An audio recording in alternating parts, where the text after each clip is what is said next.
شهر رمضان الذي أنزل فيه القرآن هدى للناس وبينات من الهدى والفرقان.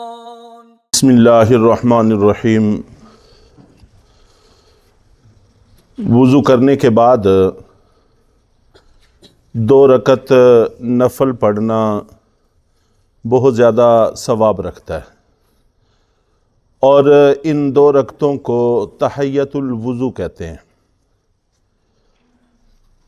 اگر موقع ہو، نماز کا وقت ہو تو 2 رکعت نفل پڑھ لینے چاہیے.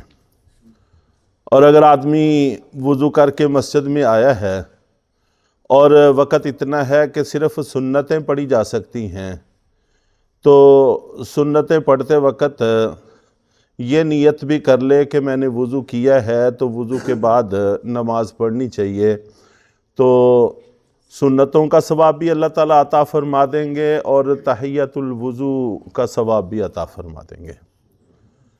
اور اگر جماعت کھڑی ہے تو وضو کر کے آ کے جماعت میں شریک ہو جائے، تو وضو کے فوراً بعد فرض نماز میں شریک ہوتے وقت نیت کر لے کہ میں نے چونکہ وضو کیا ہے، وضو کے بعد نماز پڑھنی چاہیے، تو فرضوں میں شریک ہوا ہے تو فرضوں کے ساتھ ساتھ اللہ تعالیٰ تحیۃ الوضو کا ثواب بھی عطا فرما دیں گے.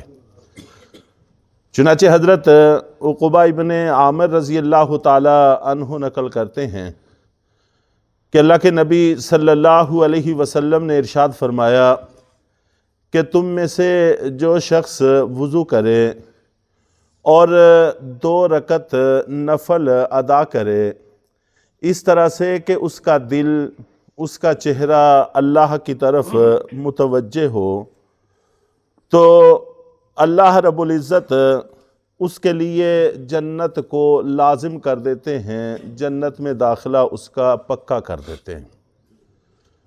تو 2-4 منٹ کی بات ہوتی ہے، لیکن اس پر اللہ تعالیٰ کی طرف سے اگر جنتی ہونے کا فیصلہ ہو جائے تو میں سمجھتا ہوں کہ بہت نفع کا کام ہے، اس کا اہتمام کر لینا چاہیے.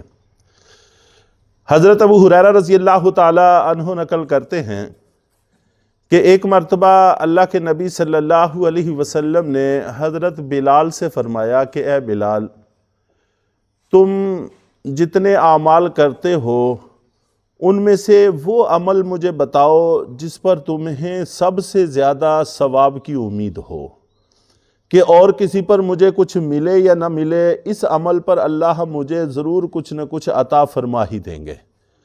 ہر آدمی کی زندگی میں کچھ نہ کچھ ایسے کام ہوتے ہیں کہ آدمی کو بڑا بھروسہ ہوتا ہے کہ اور کچھ نہ بھی ہوا تو یہ عمل بہرحال میرے کام آ جائے گا انشاءاللہ.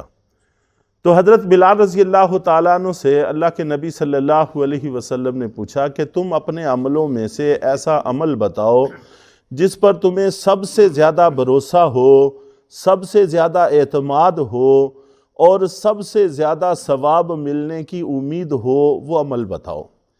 اس لیے کہ معراج کے موقع پر جس وقت میں جنت کی سیر کر رہا تھا تو مجھے اپنے آگے تمہارے قدموں کی آہٹ محسوس ہو رہی تھی. تو تم زمین میں چلتے تھے، جنت میں تمہاری آہٹ محسوس کی جا رہی تھی، تو وہ عمل جاننا چاہتا ہوں کہ جس عمل کی وجہ سے اللہ تعالیٰ نے یہ نوازش فرمائی ہے. تو حضرت بلال رضی اللہ تعالیٰ عنہ نے عرض کیا کہ اللہ کے رسول، مجھے سب سے زیادہ امید اپنے اس عمل پر ہے کہ میں نے جب بھی وضو کیا، رات ہو، دن ہو، کوئی سی وقت ہو، تو جب بھی میں نے وضو کیا تو پھر اگر نماز کا وقت ہے تو میں نے اس سے نماز ضرور پڑھی، جتنی اللہ نے مجھے توفیق دی، 2 رکعت 4 رکعت جو بھی مجھے اللہ نے توفیق بخشی، میں نے اس کے بعد نماز ضرور پڑھی. ایسا کبھی نہیں ہوا کہ وضو کیا ہو، نماز کا وقت ہو، نفل پڑھے جا سکتے ہوں تو پھر میں نے نماز نہ پڑھی ہو، ایسا کبھی نہیں ہوا. تو اللہ کے نبی صلی اللہ علیہ وسلم نے تصدیق فرمائی کہ واقعی یہی عمل ہے جس کی وجہ سے اللہ تعالیٰ نے تمہیں یہ نوازش فرمائی ہے اور یہ عطا فرمائی ہے. تو اس سے بھی اس کی فضیلت اور اہمیت سمجھ میں آتی ہے کہ اگر انسان وضو کرے، چاہے قرآن پاک کی تلاوت کی نیت ہو، چاہے اس کی نیت نماز پڑھنے کی ہو، چاہے کسی بھی مقصد کے لیے اس نے وضو کیا ہے، تو 2 رکعت نفل ضرور پڑھ لیں۔ تحیہ اصل میں سلام کو کہتے ہیں۔ وضو کے بعد جب آدمی پاک ہو گیا ہے تو اس کو چاہیے کہ نفلوں کے ذریعے اللہ کو سلام پیش کرے، اللہ تعالیٰ کے سامنے نوافل ادا کرے۔ اور اسی طرح تحیۃ المسجد، کہ جب آدمی مسجد میں داخل ہو تو اس کو چاہیے کہ مسجد میں داخل ہوتے وقت اگر نوافل کا موقع ہو تو 2 رکعت نوافل ادا کرے۔ اس کو تحیۃ المسجد کہتے ہیں، یہ مسجد کا سلام ہے۔ جب بھی مسجد میں داخل ہوں یا کسی علاقے میں گئے ہیں، پہلی دفعہ کسی مسجد میں گئے ہیں، تو اس مسجد میں 2 رکعت نوافل ادا کرنے چاہیے۔ حرم کا، بیت اللہ کا تحیہ طواف ہے، جب وہاں بندہ داخل ہو تو اس کو چاہیے کہ طواف کرے۔ اور اس کے علاوہ باقی جتنی مساجد ہیں ان کا تحیہ سلام نوافل ہیں، آدمی کو چاہیے کہ نوافل ادا کرے۔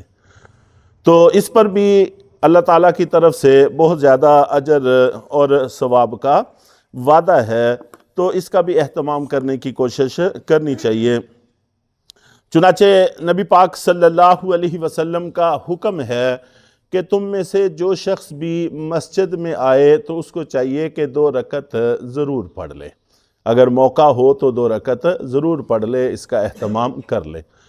اور اگر موقع نہ ہو تو پھر تیسرا کلمہ پڑھنا چاہیے، یا پھر درود شریف پڑھنا چاہیے، یا استغفار پڑھ لے، پہلا کلمہ پڑھ لے۔ اس کے علاوہ مسنون اذکار بہت سارے ہیں جو اللہ کے نبی صلی اللہ علیہ وسلم نے تلقین فرمائی ہیں، ان کو پڑھتا رہے۔ تو جتنا وقت مسجد میں گزرے تو ان میں سے کسی نہ کسی ذکر میں لگا رہے، تو اس سے بھی تحیۃ المسجد کا اجر ملے گا اور اس کے علاوہ بہت زیادہ ثواب ملے گا۔ اور تیسرے کلمے کو اللہ کے نبی صلی اللہ علیہ وسلم نے جنت کے پھل قرار دیا ہے، کہ جنت کے پھل گویا کہ تم کھا رہے ہو۔ اور جب آدمی ذکر کرتا رہتا ہے تو کچھ عرصے کے بعد واقعی ذکر کا ذائقہ اور لذت، مٹھاس، چاشنی محسوس ہونے لگ جاتی ہے، پھر اس کو لگتا ہے کہ واقعی یہ جنت کا لطف ہے، جنت کا مزہ ہے۔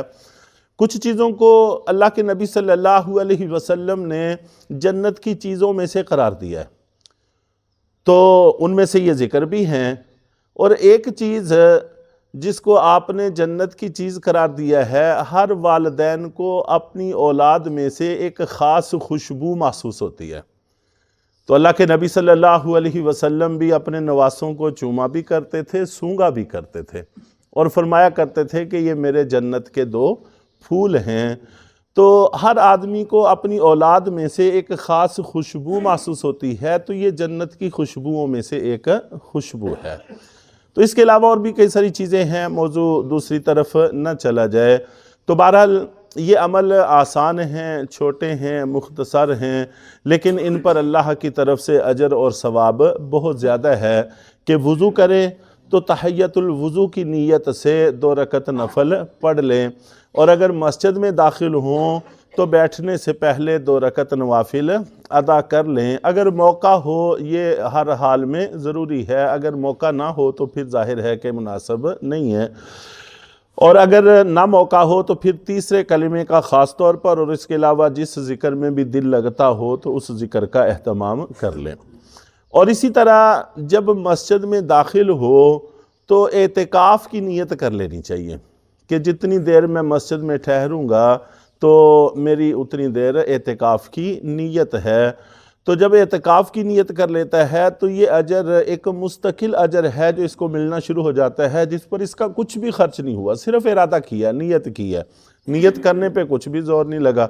تو دماغ تو ہر وقت انسان کا کام کرتا ہی ہے، بس یہ سوچنا ہے کہ میں نے اعتکاف کی نیت کر لی ہے۔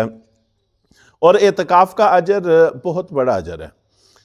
نفلی اجر ہی کے بارے میں منقول ہے کہ جو بندہ 1 دن کا اعتکاف کرتا ہے تو اللہ رب العزت اس کو جہنم سے 3 خندقیں دور کر دیتے ہیں، اور 1 خندق کا فاصلہ آسمان و زمین کے برابر ہے۔ درمیان میں جتنا خلا ہے اور یہ 500 سال کی مسافت ہے، تو ایک دن کے اعتکاف سے انسان گویا کہ 1500 سال کی مسافت جہنم سے دور چلا جاتا ہے۔ جہنم سے بچاؤ کا ایک ذریعہ ہے، ایک بشارت ہے کہ اللہ تعالیٰ اس کو جہنم سے دور کر دیتے ہیں، اس کا داخلے کا امکان نہ ہونے کے برابر ہو جاتا ہے۔ تو یوں ایک آدمی اگر 24 گھنٹوں میں سے 1 گھنٹے کا اعتکاف کرے گا تو اسی 15 کو 24 میں تقسیم کریں تو 1 گھنٹے کے حصے میں جتنا فاصلہ آئے گا وہ فاصلہ بھی بہت بڑا فاصلہ ہے۔ تو جتنا بھی جہنم سے دوری نصیب ہو جائے، مقدر ہو جائے، تو بڑے فائدے کی چیز ہے۔ تو یہ چھوٹے چھوٹے اعمال ہیں جن پر مشقت نہیں خرچ ہوتی، تو ہمیں چاہیے کہ ہم ان کا اہتمام کریں۔ اللہ تعالی ہم سب کو عمل کی توفیق عطا فرمائے۔